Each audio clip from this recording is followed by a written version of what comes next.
Walk into any garden center and you're hit with a wall of bags. Bone meal, kelp, biochar, green sand. It is completely overwhelming. But if you just grab random bags, dump them in your yard, and hope for the best, you're wasting your money. You might even throw your soil completely out of balance. Today, we're breaking down the world of soil amendments.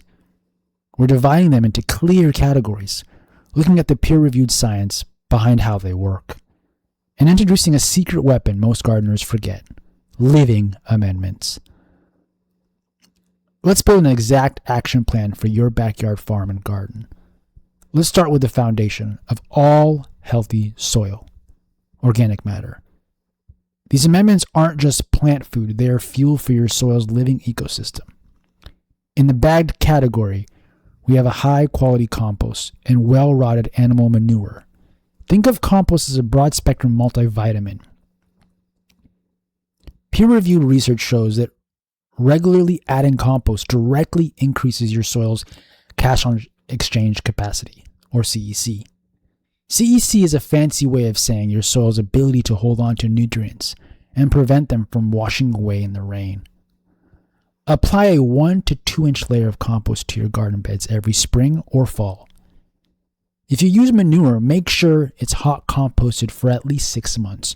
Raw manure can burn plants' roots with excess ammonia and introduce weeds or pathogens. But you don't have to buy organic matter in a bag. You can grow it in place using living amendments, better known as cover crops.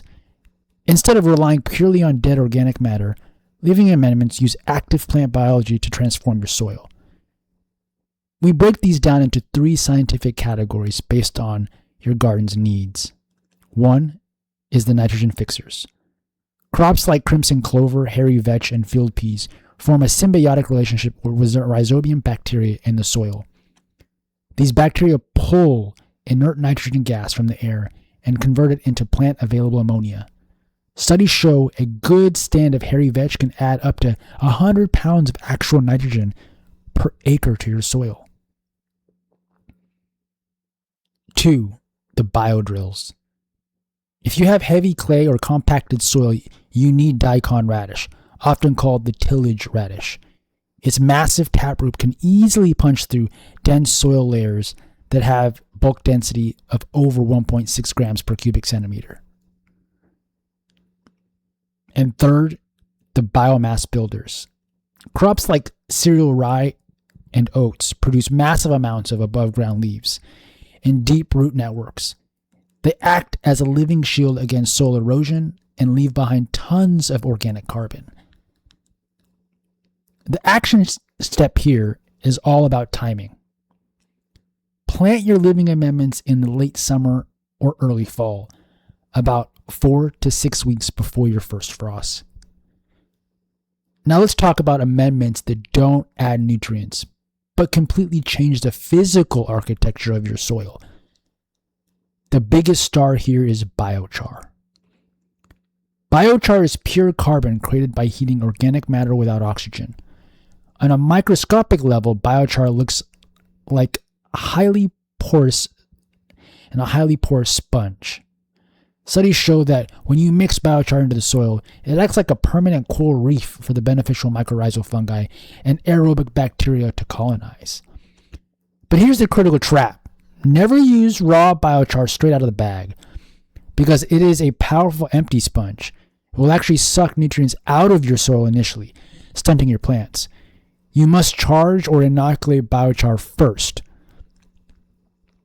Mix it 50-50 with your active compost pile for at least 2 weeks before putting it in your garden.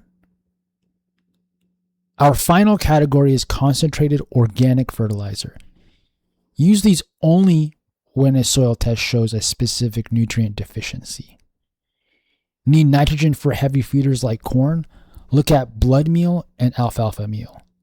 Need a slow-release phosphorus boost for your strong root establishment? Turn to bone meal and rock phosphate. Want potassium and trace minerals to help your tomatoes resist disease? Kelp meal and green sand are your best friends. This scientific-backed secret to these organic fertilizers is that they are not immediately water soluble. Synthetic fertilizers feed the plants directly like an IV drip, which can easily burn roots. Organic amendments must be broken down by soil microbes first. Scratch these into your soil a week or two before planting, giving the microbiology time to convert them into a form your plants can actually drink. You get the most out of your amendments from timing. Timing is everything. In the spring, you need to terminate your living amendments. Cut your cover crops down right at the soil line just as they start to flower. This is the exact moment you hold the maximum amount of nutrients. Leave the roots in the ground to rot and feed the microbes. Lay your compost and biochar right on top. And you have the perfect ultimate science-backed soil ecosystem. Stop trying to feed your plants directly. Feed the soil, feed the microbiology, and let nature do the heavy lifting for you. Stop guessing on soil health and start growing with our free living soil quiz. Just add your name, email, and answer a few quick questions about your grow area, and the form will output a customized soil health score with targeted description of your soil biology baseline, so you can start improving your natural soil fertility. Click the link in the description section or on the screen to get your soil health score. When soil thrives, everything else follows.